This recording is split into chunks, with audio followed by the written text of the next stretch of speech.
Hello la team, aujourd'hui on fait un déconstructed du premier Colors francophone, le morceau qui a mis ici sur la carte du rap. Je veux bien sûr parler de Julio et sa gogo danseuse.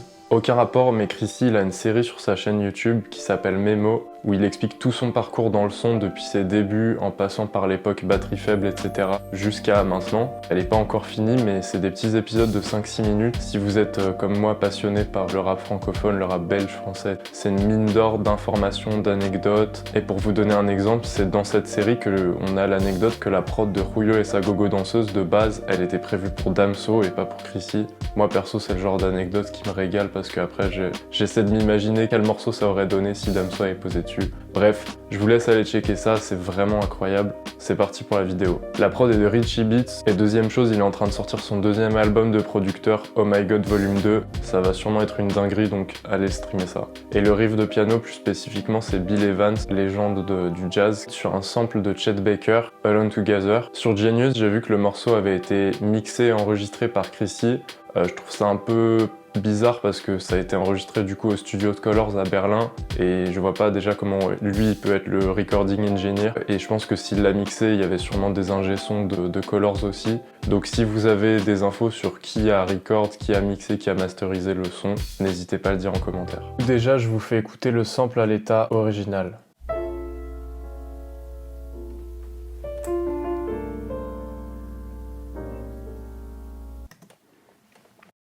Donc le sample, il est chopé de deux manières différentes dans le morceau. Il est chopé une première fois comme ça.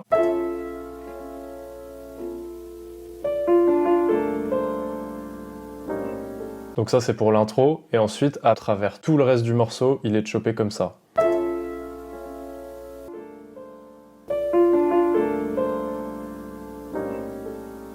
Donc je vous montre comment les chops sont faits. Là, on a le sample à l'état original. Et donc là, il faut bien aligner le début du sample avec le début de la mesure. Là, vous voyez, on a un petit problème. Le sample à l'état original, la suite de la phrase arrive trop tôt par rapport à nous, le BPM où on est, donc 125. Donc là, il faut qu'on décale ça.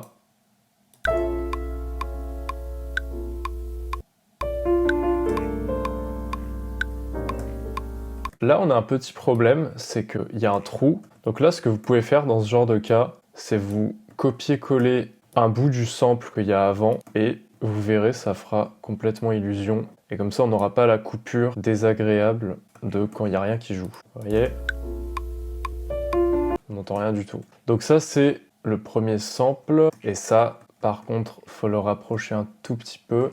Donc ça, c'est le premier chop qui joue pendant l'intro. Et vous allez voir, dans le reste du morceau, c'est pas exactement ce chop qui est joué. Je vous fais écouter ça.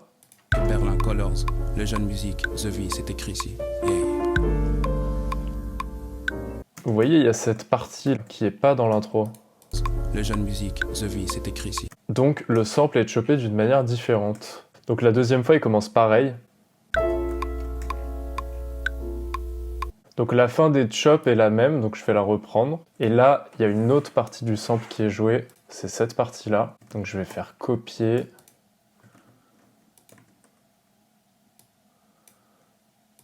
Et là, il faut faire un petit moins 15 dB sur le sample, dans ces eaux-là, pour que ça fasse totalement illusion. Donc je vous laisse comparer les chops que j'ai fait avec l'original. Ça, c'est l'original. Berlin Colors, le jeune musique, The V, c'était Chrissy. Yeah.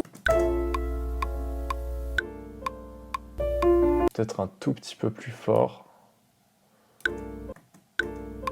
Ok, donc ça c'était pour le sample. Ensuite dans l'intro, on a un snap. Donc un snap c'est ça, c'est un claquement de doigts qui joue avec un peu de reverb. Donc moi j'ai pas retrouvé le snap exact que Richie Beats il a utilisé. Donc j'ai repris un snap de Big White Beats que je joue 4 demi-tours au-dessus. Je vais vous montrer sans processing comment ça rend. Donc si je le joue en Do, il joue comme ça.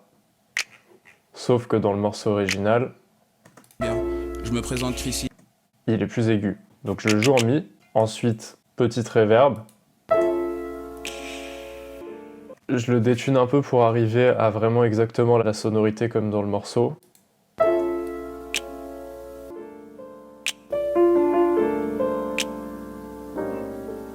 Et moi j'ai trouvé que 15 centièmes c'était la bonne hauteur. Donc vous pouvez faire ça là. Ensuite, petite reverb avec un pré-délai assez court à 6 millisecondes et un decay time à 5 secondes. Et ensuite, vu que je trouve que la reverb ajoute beaucoup de haute fréquence, je viens calmer ça avec un EQ. Par rapport à l'original... Bien, je me présente Chrissy, a.k.a. De La Fuentes, a.k.a.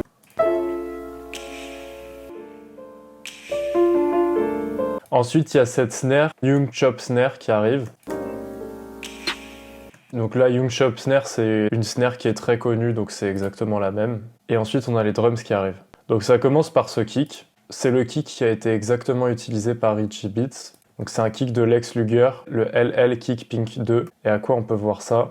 Là, j'ai mis le kick en question et on voit que c'est exactement la même forme d'onde. Il est un tout petit peu plus court parce qu'il est joué en Do dièse. Et si je vous montre, donc je vais dupliquer la piste, la freeze et la flatten. Donc là, dans mon MIDI, je le joue en Do dièse. Ça veut dire qu'il est joué un demi-tour au-dessus. Et si je freeze et que je flatten, là j'ai le kick en Do dièse. Et là, on voit que ça match parfaitement. Ok, donc le kick. Moi, j'ajoute un peu de saturation. Parce qu'il y a clairement de la saturation dans le mix du morceau. Et un peu d'EQ.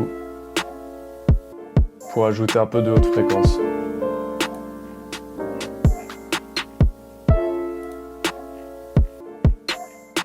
Ensuite, on a la snare qui arrive, donc c'est une snare de Lex Luger. Pareil, c'est exactement la même. Je mets de la distorsion, donc 100, avec un peu de compression pour travailler sur les transients. Et un petit EQ pour enlever cette fréquence qui est désagréable.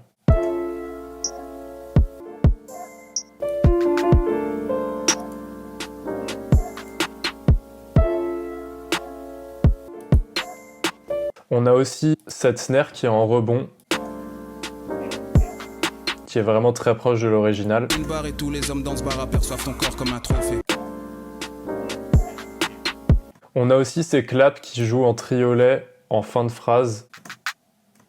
J'ai pas retrouvé exactement le clap qu'il a utilisé, Richie, donc j'ai pris un clap de Lex Luger et je joue avec la vélocité pour que le clap soit de plus en plus fort. Le clap est pitché 5 demi-tons au-dessus et j'ajoute un peu de rétrocolor, surtout pour la stéréo et pour ajouter des hautes fréquences. Donc 100. Là, on gagne vraiment dans l'image stéréo pour qu'il sonne comme dans le morceau original. Et un petit EQ.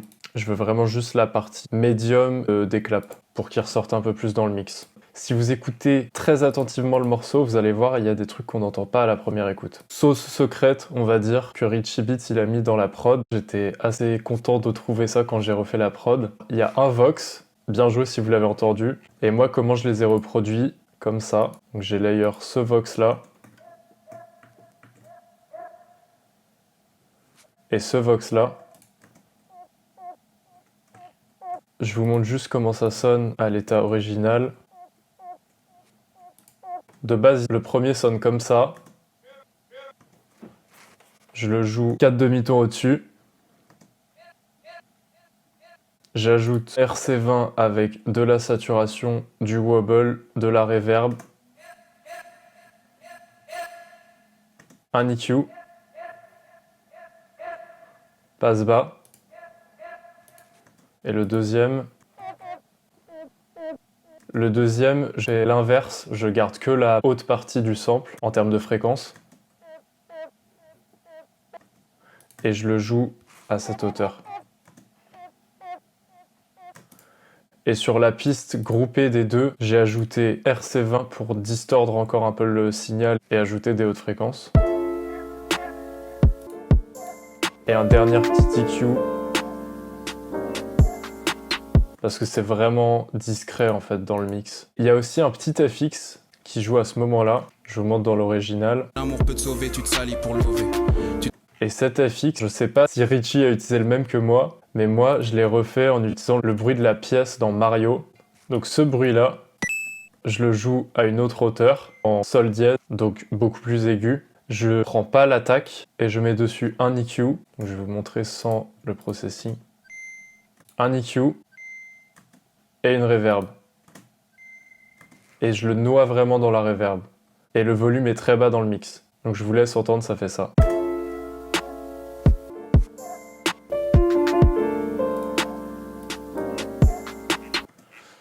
L'original. Laisse-moi juste une chance pour prouver que mon amour peut te sauver. Tu te salis pour lever. Tu te remousses sur une barre et tous les hommes dans ce bar aperçoivent ton corps comme un trophée. Et ensuite, le drop pendant le refrain avec la 808.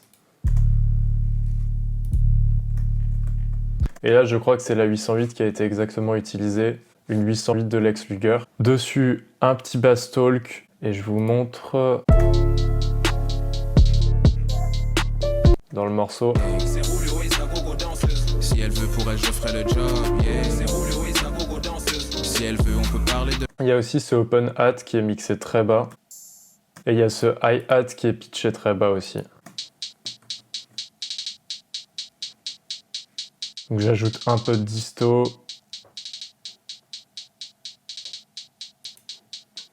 Et je vais ajouter un EQ aussi. Par rapport à l'original, on n'est pas trop mal. Si elle veut pour elle, je ferai le job.